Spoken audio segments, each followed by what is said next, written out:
O objetivo final é discutir um pouco a política de cotas no Brasil e discutir por que a participação política das mulheres, né, no parlamento no Brasil é tão baixa, uma das mais baixas do mundo. Eu vou começar com a citação de dois homens, né? Porque ao longo da história, acho que o pessoal sabe, que os homens foram muito importantes nessa luta pelo voto feminino, pela maior participação, né? É claro, como coadjuvantes, mas foram muito importantes.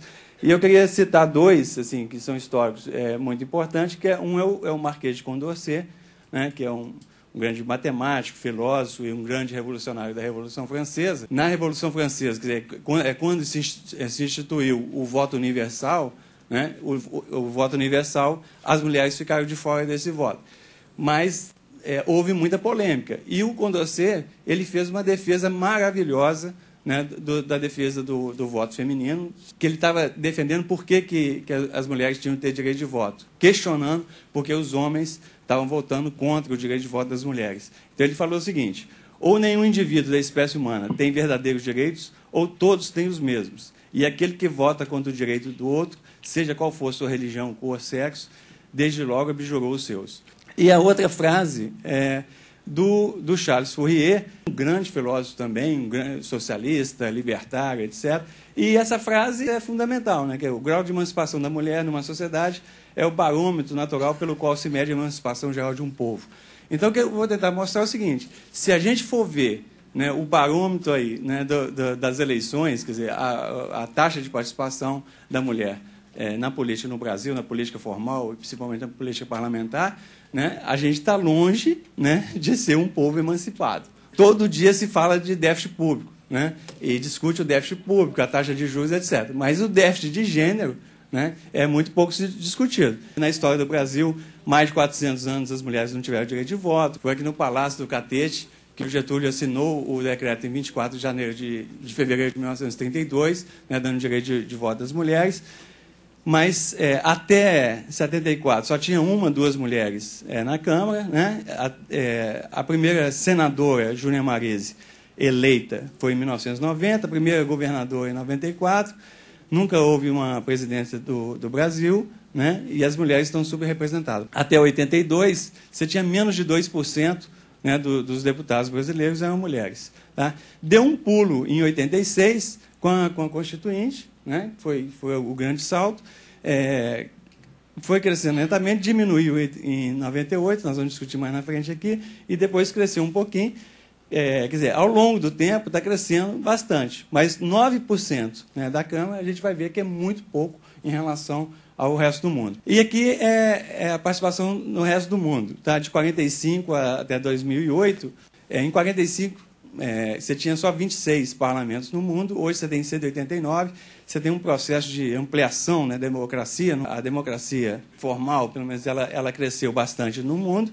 E a participação da mulher de 85 a 95 diminuiu um pouquinho, a partir de 95 subiu. O Brasil era 0 em 45, foi tirando a diferença em relação ao mundo, né, o azul é o Brasil, e depois o resto do mundo foi aumentando a diferença em relação ao Brasil. Né? O que teve em 95? A 4ª Conferência Internacional da Mulher em Pequim. Certo? E na conferência que foi tirada essa questão do empoderamento da mulher, a questão da necessidade política de cotas, etc. Então, o mundo todo, a partir de 95, o mundo todo avançou. Então, o mundo está crescendo, mas o Brasil é a metade, né, dessa participação do mundo. E assim a gente vê o seguinte: olha, o Brasil estava tirando a diferença em relação ao resto do mundo, agora o resto do mundo está aumentando a diferença em relação ao Brasil. Ou seja, a gente está ficando para trás. Né?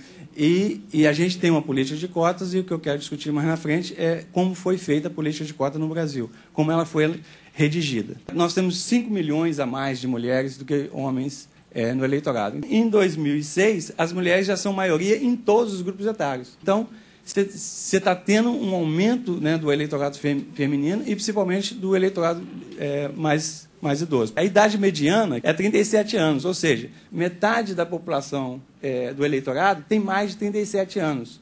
E metade 25%, são de mulheres. Ou seja, só para chamar a atenção é o seguinte, que as mulheres acima de 37 anos, elas são 25% do eleitorado, que é muito mais que todo o eleitorado até 20 anos de idade. Isso, para quem mexe com política, para quem mexe com opinião pública, são dados extremamente importantes e que a tendência é aumentar cada vez mais.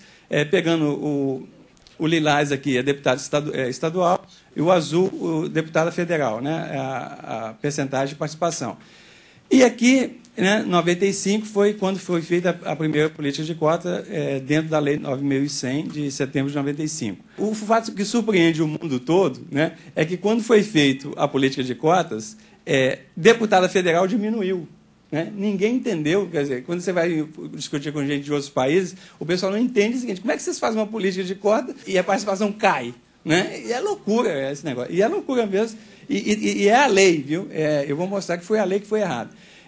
Mas, para deputado estadual, ficou uma reta. Parecia o seguinte, né, que a gente fala assim: se essa reta continuar, dentro de pouco tempo a gente consegue a paridade estadual. Só que na última eleição, né, de 96, a taxa caiu. Tá? Aqui, para vereadores e prefeitos. O vereador sempre foi um pouquinho maior a participação, né, em 92, em torno de 8%, e com a cota chegou a quase 12%. Tá? Teve um efeito positivo. Depois ela foi crescendo lentamente e na última eleição ficou estável, né? 12,6%, caiu para 12,5%.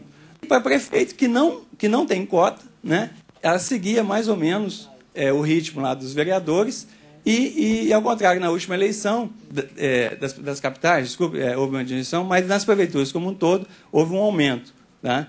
De quase 10%, sem cota. Aqui são os últimos dados de 30 de setembro. É impressionante o seguinte, né? Ruanda, que está lá numa guerra agora com o Congo, etc., conseguiu maioria, né? Ruanda tem 56% da Câmara de mulheres. É o único país do mundo que tem maioria. Né? A Suécia, 47%, Cuba, 43%, Finlândia, 43%, Argentina, 40%, Angola, 37%, Moçambique, 34%, Costa Rica, 37%, etc. E o Brasil, 9%, que é 142º lugar, que é um lugar vergonhoso em relação ao resto do mundo. Aqui está todos os municípios, tem os 5.562 municípios de 2004, e pegamos as mulheres candidatas e as mulheres eleitas. Essa reta aqui, ela significa o seguinte: quanto maior a quantidade de mulheres candidatas, maior a quantidade de mulheres eleitas. Apesar do problema da política de cotas, etc., o que esses dados estão mostrando é que, se você aumenta a quantidade de mulheres candidatas, você aumenta a quantidade de mulheres eleitas. A questão da política de cotas, qual que é o espírito da política de cotas? Não basta combater a exclusão, você tem de promover a inclusão. Agora, qual que é o problema da política de cotas? É o seguinte: a primeira formulação, né, na Lei 9.100 foi essa aqui: 20% no mínimo das vagas de cada partido ou coligação deveriam ser preenchidas por candidaturas de mulheres. Eu acho totalmente errada essa formulação, eu acho ela inconstitucional, inclusive. Teve um problema maior, que é o seguinte: a lei reserva uma quantidade de vagas, mas não obriga o partido a preencher as vagas. Esse é o primeiro problema. E a segunda é o seguinte: que as vagas subiram de 100 para 150.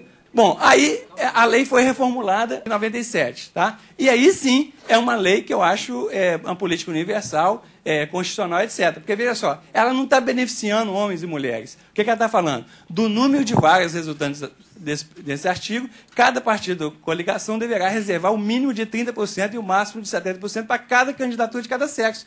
Então, perfeito. Você não pode lançar 100% de homens, você não pode lançar 100% de mulheres. Agora, qual que é o problema? Você não preenche os 30%. Uma proposta simples, que é o seguinte: trocar uma palavra na lei, trocar vaga por candidatura. Do número de candidaturas inscritas e não de vagas, se você mudar essa palavra, você vai obrigar que os partidos lancem 30% das vagas. Entendeu? Tem que voltar para 100%, tá? Não dá para fazer isso. A cota mínima tem que ser piso e não o teto, como está sendo hoje. Você tem que aumentar essa cota até 50%. Existe uma campanha mundial, né, pelo 50-50, paridade, para que haja igualdade de condições na disputa entre homens e mulheres. Tá? Por que 30%? As mulheres são a maioria do eleitorado, vão chegar a 50%. E a criação de outros mecanismos, né, de apoio na mulher na mídia, mulher apoio financeiro, etc. Não dá para esperar mais. Com esse índice de participação da mulher na política, a gente não pode falar que existe emancipação, que o Brasil é um país desenvolvido. Essa que é a mudança que a gente precisa. Obrigado.